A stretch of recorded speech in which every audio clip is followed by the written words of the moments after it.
ये बचपन का प्यार कहीं भूल नहीं जाना रे। हाँ, मैं आपसे कह रहा हूं, बचपन के ख्वाब कहीं भूल नहीं जाना बाबू। हाँ, एमएलएम ज्वाइन किया था, किस लिए किया था?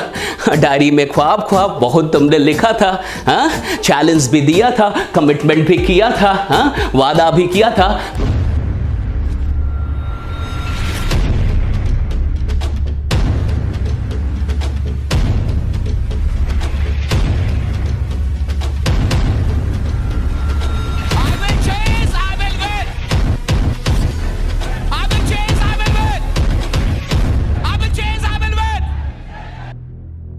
वसूलों पे जब आँच आए तो टकराना जरूरी है।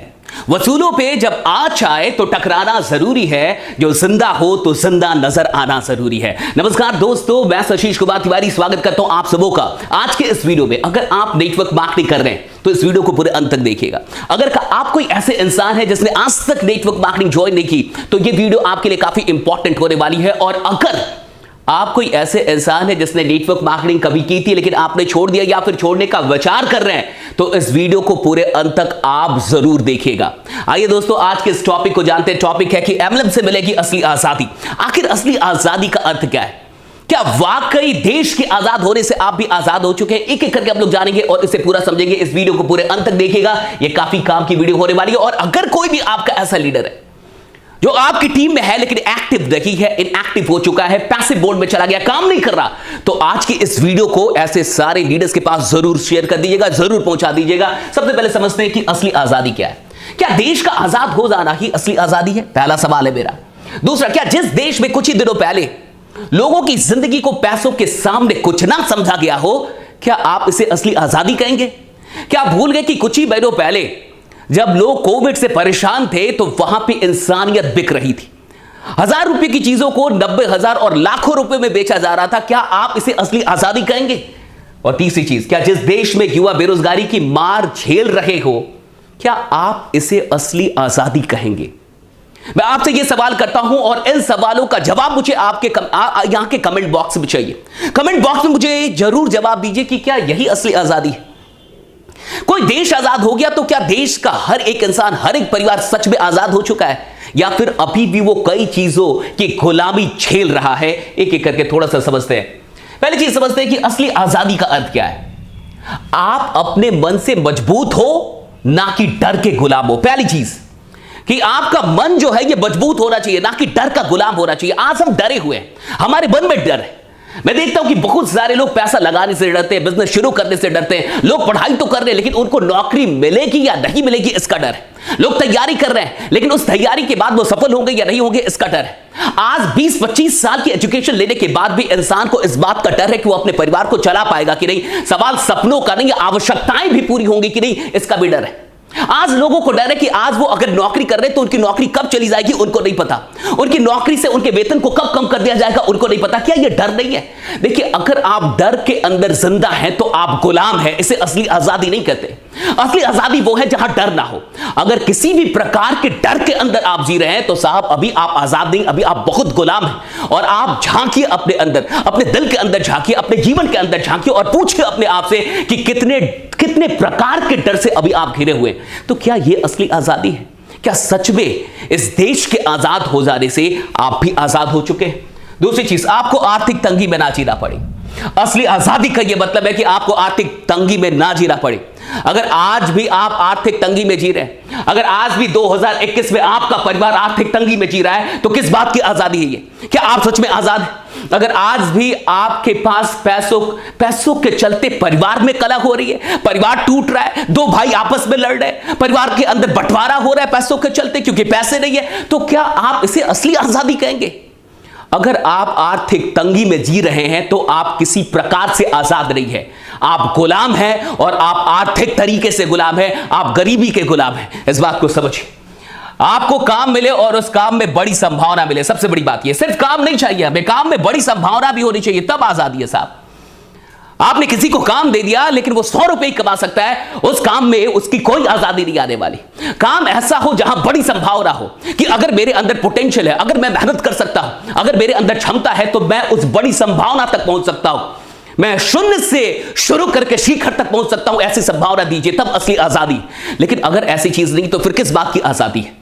आप देखिए कि आज बीटेक और एमबीए करने के बाद भी, कई लोग पीएचडी करने के बाद भी आज ऐसी ऐसी नौकरियों की फॉर्म भरते हैं जो कहने में भी शर्म आती है साहब। तो फिर किस बात की आजादी है?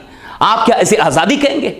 बहुत गौर से समझिए और आप देश को अपना समझ पाए और इसके लिए कुछ कर पाए, ये असली आजादी है। अगर लोग देश को अपना समझते तो क्या इंसानियत बिकती? अगर लोग देश के लोगों को अपना समझते तो क्या लोग जब उनके सामने मर रहे होते तो क्या हॉस्पिटल के बेड की नीलामी होती? क्या काला बाजारी होती दवाइयों की? अपने आप से पूछे। हम आजाद तो हो गए, लेकिन हम अपने देश के और देश के लोगों को कितना अपना मानते हैं? हर इंसान के दिल में देश कितना धड़कता है भारत में? जरा पूछिए अपने आप से कि कितना अधिक भ्रष्टाचार है, कितना करप्शन है इस देश में। अगर कोई देश को अपना माने, देश के लोगों को अपना माने, तो वो भ्रष्ट कैसे हो सकता है? अगर कोई भी इंसान इस देश को, कोई भी पदाधिकारी, कोई भी उच्च स्तर पे, ऊंचे पद पे बैठा नेता या फिर पदाधिकारी अगर अपने देश को अपना मानेगा तो अपने ही लोग को कैसे ठग सकता है वो? क्या इसे आप असली आजादी कहेंगे? हम अंग्रेजों से आजाद हो चुके हैं, लेकिन क्या सच में इसे ही हम असली आजादी कहेंगे? क्या अभी भी हम गुलाम नहीं है? कई तरीकों से गुलाम नहीं है। हमारी मानसिक सोच इतनी गिरी हुई है कि हम अपने देश को अपना नहीं मानते, अपने लोगों को अपना नहीं मानते, तभी तो उन्हें ठगते हैं, तभी तो हम भ्रष्ट होते हैं। तो फिर क्या इसे आप आजादी कहेंगे? हम किस प्रकार की एजुकेशन को ले रहे हैं? हमें कैसी शिक्षा मिल रही है? हम किस प्रकार के लोग बनाए जा रहे हैं? हमारी मानसिक जो वृद्धि वो कैसी है? हमारा दिल कैसा है? कितनी पवित्रता हमारे दिल में? और क्या यही आजादी है? और अगर यही आजादी है तो ये बकवास आजादी है। आगे बढ़ते थोड़ा सा, राइट? एमएलएम से कैसे मिलेगी आजादी? असली आजादी एमएलएम से कैसे मिलेगी? आज मैं आपको यह बता रहा हूं, बहुत गौर से समझिए। एमएलएम में सबके लिए अवसर है। आजादी का यही मतलब है कि अवसर सबके लिए होना चाहिए। आज लोग बीटेक एमबीए करने के बाद भी इस देश में सबको अवसर नहीं मिल रहा, सरकारें अवसर नहीं दे पा रही, संस्थाएं अवसर नहीं दे पा रही, लेकिन multi level marketing, network marketing, direct selling सबको अवसर देती है। क्या आप इसे असली आजादी नहीं कहेंगे? और ये अवसर बड़े हैं, संभावनाएं बड़ी हैं, छोटी संभावना नहीं देती, बड़ी संभावनाएं, और कोई किसी प्रकार का डिस्क्रिमिनेशन नहीं करती, भेदभाव नहीं करती। आपकी जात क्या है, आप कितने पढ़े लिखे हैं, आप कितने टैलेंटेड हैं, कितने नंबर लाए, कितनी डिग्रियां आपके पास, इस प्रकार कि किसी भी भेदभाव से दूर एमएलएम हर इंसान को वही अवसर देती है जिस अवसर को आज आप लोगों को देख रहे हैं कि किस तरीके से उस अवसर का फायदा उठा के लोग अपनी जिंदगी को बदल रहे हैं। दूसरी चीज, बहुत कुछ लगना ही नहीं है इसमें।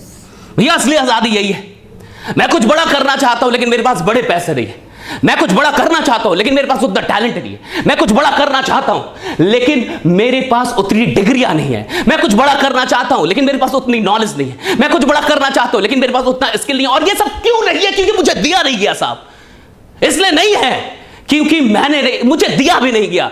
मेरी स्कूलिंग खराब हुई, मुझे जिस कॉलेज में भेजा गया उस कॉलेज में पढ़ाई नहीं हुई, और ये सारे सरकारी तंत्र हैं, इन सरकारी तंत्र ने मिलकर मुझे नालायक बनाया, मुझे ऐसा बनाया कि मैं किसी काम के लायक नहीं हूं। लेकिन मेरे दिल के अंदर जो ख्वाहिश है मेरे दिल के अंदर कि मुझे कुछ बड़ा करना है, और उस चीज के लिए अगर मुझे कोई अवसर दे सकता है, कोई बड़ा अवसर दे सकता है, तो साहब वो तो एमएलएम है, क्योंकि यहां कुछ बड़ा लगना नहीं है, यहां कुछ बड़ा नहीं लगता। छोटी सी चीजों से, छोटे से एक अमाउंट से काम शुरू हो जाता है। ये बहुत बड़ी बात है। एक बात समझ आई, आज का जो हमारा युवा पीढ़ी है ना, ये बचपन का प्यार कहीं भूल नहीं जाना रे। हाँ, मैं आपसे कह रहा हूं, बचपन के ख्वाब कहीं भूल नहीं जाना बाबू। हाँ, एमएलएम ज्वाइन किया था, किस लिए किया था? डायरी में ख्वाब बहुत तुमने लिखा था। हाँ, चैलेंज भी दिया था, कमिटमेंट भी किया था, हाँ, वादा भी किया था। बाबू इस सब चीज़ को भूल नहीं जाना। बचपन का प्यार तो छोड़ो, बचपन के ख्वाब मत भूलना। और तुमने जो एमएलएम ज्वाइन किया था ना, इसलिए किया था कि तुम कुछ बड़ा करने वालों, कमिटमेंट लिया था, किसी से वादा किया था, हाँ, किसी को चैलेंज दिया था कि करके दिखाऊंगा, और इतनी जल्दी छोड़ने का इरादा कर लिया। इतनी जल्दी आप हार गए क्योंकि रिजल्ट नहीं मिल रहे और रिजेक्शन से नहीं लड़ पा रहे। अरे साहब, आजादी, किसी भी आजादी के लिए कुर्बानी देनी पड़ती है, सैक्रिफाइस करना पड़ता है, लड़ना पड़ता है, लड़ाकू होना पड़ता है। अगर आप लड़ नहीं सकते तो आजाद नहीं हो सकते। हर आजादी एक लड़ाई है, एक सैक्रिफाइस, एक कुर्बानी है। एक बात आपको याद होगा ना, 13 अप्रैल 1919, याद है आपको? 13 अप्रैल 1919 जालियांवाला बाग हत्याकांड हुआ था, और उस हत्याकांड को एक छोटा सा बच्चा देखा था, और उस छोटे से बच्चे ने उस मिट्टी को हाथ में उठा के और उस मिट्टी की सौगंध, शपथ ली कि मैं इसका बदला लूंगा। और उस छोटे से बच्चे ने अपने जीवन के कितने साल लगाए होंगे, जरा सोचिए उस बदले को लेने के, अपने उस एक लक्ष्य को पूरा करने के लिए एक छोटा सा बच्चा आखिर कितना टाइम दे सकता है? जरा सोचिए। उस बच्चे ने 1 साल नहीं दिए, 2 साल नहीं दिए, 3 साल नहीं दिए, 4 साल नहीं दिए, 5 साल नहीं दिए, 10 साल नहीं दिए, 15 साल नहीं, 20 साल नहीं, 21 साल 13 अप्रैल 1919 के बाद 13 मार्च 1940 लंदन का कैक्सटन हॉल, और वहां पे हो रही मीटिंग में जनरल ओ डायर था, और उस इंसान ने 1940 में 13 मार्च को जनरल ओ डायर जो कि पंजाब का पूर्व गवर्नर था उसको मारा। 21 साल जीवन के लगा दी, 21 साल लगा दिए। और जब वहां पे उस हॉल के कैक्सटन हॉल के अंदर लंदन में उसे मारा, तो मारने के बाद, गोली मारने के बाद वो किताब में बंदूक लेके गए थे। किताब को इस तरीके से काटा था कि बंदूक एडजस्ट हो गई थी, बंदूक किसी को दिखा रही, और जब मंच पे जाके जनरल ओ डायर को गोलियां मारी, वहीं पे वो मर गया। विदेश, वो जो ब्रिटिश सैनिक थे ना, वो पुलिस, वो डर रहे थे उनको अरेस्ट करने के लिए, वो खुद से अरेस्ट हुए, भागे नहीं, और उन्होंने कहा कि मेरा लक्ष्य पूरा हो गया। साहब 21 साल कोई इंसान अपनी जिंदगी का लगा सकता है अपने लक्ष्य को पाने के लिए, देश के वो जो लोग मरे थे उनका बदला लेने के लिए। साहब आप अगर अपने परिवार के लिए नहीं लड़ सकते, घंटा आप देश के लिए लड़ेंगे। अगर आप आजादी के समय होते तब तो आप एकदम कायर होते, आप तो बैठ जाते। अगर आप रिजेक्शन से नहीं लड़ पा रहे तो आप उन लोगों से कैसे लड़ते, अंग्रेजों से कैसे लड़ते, हथियारों से कैसे लड़ते? भैया एक बात समझ जाइए, कुछ लोग हमारे देश में ऐसे रहे हैं जिन्होंने देश के लिए लड़ाई दी, जो देश के लिए जिए, जिन्होंने अपने देश के लिए अपनी जिंदगी कुर्बान कर दी, अपने परिवार को छोड़ दिया, सब कुछ छोड़ दिया, बलिदान कर दिया, अपने एक एक चीज को, रक्त के एक एक बूंद को बलिदान कर दिया। और आप अपने परिवार के लिए जब आज आपको काम मिला है, एम्बलम मिला है, कुछ बड़ा करने का मौका मिला है, तो आप छोड़ के भाग रहे हैं। तो आपको यह लगता है कि आपसे यह धंधा नहीं होगा, आपको यह लगता है कि आप टीम नहीं बना पाएंगे। अरे साहब, टीम बनाना कोई बहुत बड़ी बात नहीं है। तो जरा सा ठानिए, जरा सा सोचिए, ये आप एक बड़ी आजादी के लिए चले हैं, और अपने परिवार के लिए भी अगर आप बलिदान नहीं कर सकते, लानत है आप पे। नेक्स्ट आइए, संभावनाएं अनंत है। देखिए क्यों एम्बलम से असली आजादी, क्योंकि संभावनाएं होनी चाहिए। आजादी का मतलब है संभावनाएं।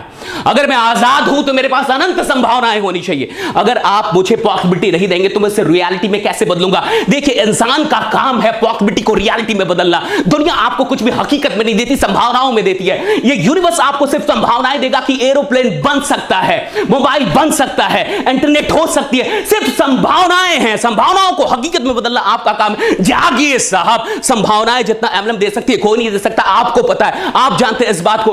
नेक्स्ट चीज, इसके अलावा कोई इससे बेहतर विकल्प है नहीं। अगर इससे बेहतर कोई विकल्प है तो आप भी कमेंट करके बताइए, जहां हर एक इंसान को हम अनंत अवसर दे पाए, अनंत संभावनाएं दे पाए, कुछ बड़ा ना लगना हो। साहब यही तो है असली आजादी। और क्या असली आजादी? जागिए और जाग के सोचिए, सोइए मत, सोने मत दीजिए। ये 15 अगस्त, ये आजादी, ये देश की आजादी का जश्न जरूर मनाइए, लेकिन कसम खाइए, शपथ लीजिए कि आने वाले 1 साल के अंदर आप अपने परिवार को भी आर्थिक तौर पे आजाद करेंगे, और अपने साथ साथ कई परिवारों को आर्थिक आजादी का रास्ता दिखाएंगे। एमएलएम से प्यार अगर आपको नहीं है ना साहब, तो मैं आपसे कहता हूं आपको आजादी से भी प्यार नहीं है, और आपको असली आजादी आज तक समझ में नहीं आई है। ईएमआई पे जीने वाले लोग और बेकार की चीजों में, या फिर बेकार की चीजों के द्वारा मानसिक तौर पे गुलाम बना दिए गए लोग हमेशा ये कहते हैं मुझसे नहीं होगा, हमेशा ये कहते हैं मुझसे नहीं होगा, हमेशा डरते हैं। अरे डर के गुलाम हो तुम, और जो इंसान डर का गुलाम है वो खाक कोई इतिहास रचेगा।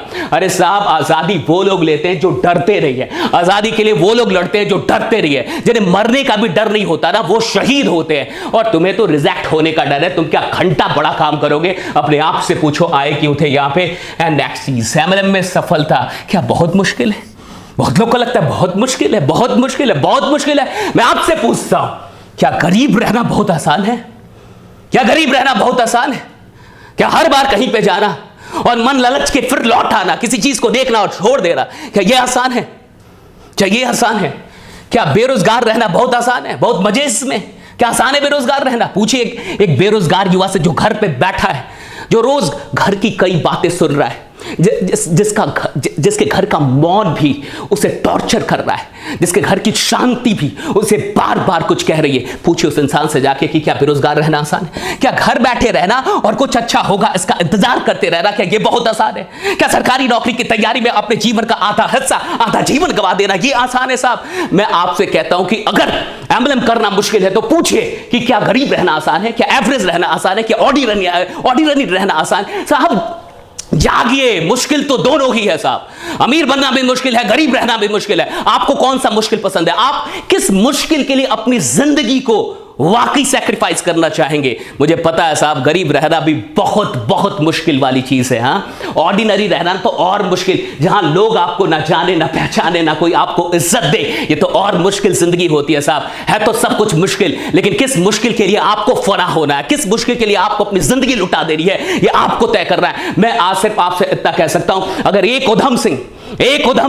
21 साल अपने जीवन का लगा सकते हैं अपने लक्ष्य की प्राप्ति के लिए, 13 अप्रैल 1919 का बदला 13 मार्च 1940 लंदन में जाके कई बार जेल में रहे, 1000 तरीके के काम किए, किस किस प्रकार से वहां तक पहुंचे। शेर सिंह नाम था, बाद में उधम सिंह नाम रखा अपना पासपोर्ट बनवाने के लिए। साहब, अगर एक इंसान इतनी चीजों को चुनौती देके 21 साल जीवन का लगा के अगर किसी लक्ष्य को हासिल कर सकता है, यानी असंभव कुछ भी नहीं है। हर इंसान कुछ भी कर सकता है। सवाल इस बात का है कि उसे करने का मन है कि नहीं, सवाल इस बात का है कि आपकी तड़प कितनी है। मैं बस इतना ही कहूंगा कि अगर आपको इस वीडियो से थोड़ी सी भी इंस्पिरेशन मिली हो तो सिर्फ अपने तक मत रखिएगा, इसे हिंदुस्तान के एक नेटवर्कर तक पहुंचाइएगा। मैं नहीं चाहता कि एक भी नेटवर्कर, एक भी हमारा भाई, एक भी ऐसा इंसान जो इस दुनिया में आया है वो यहां से पराजित होकर जाए। Indian school of network marketing का एक ही लक्ष्य है कि हम किसी को नेटवर्क मार्केटिंग में मरने नहीं देंगे, हम उसे जिंदा करेंगे। मैं आपसे कह रहा हूं, उठ जाइए, वक्त की ये मांग है। अगर आप वाकई असली आजादी चाहते हैं तो नेटवर्क मार्केटिंग से मोहब्बत करना शुरू कर दीजिए। जय हिंद, जय नेटवर्क मार्केटिंग। बने रहिए, जमे रहिए, इस वीडियो को शेयर कर दीजिएगा और हमारे साथ इसी तरीके से अपना सपोर्ट बना के रहिए। हम इतिहास रच रहे हैं और हिंदुस्तान में नेटवर्क मार्केटिंग का कोई बेहतर विकल्प नहीं है। बहुत बहुत शुक्रिया आप तमाम लोगों का। Thank you so much everyone. Thank you. जय हिंद, जय नेटवर्क मार्केटिंग।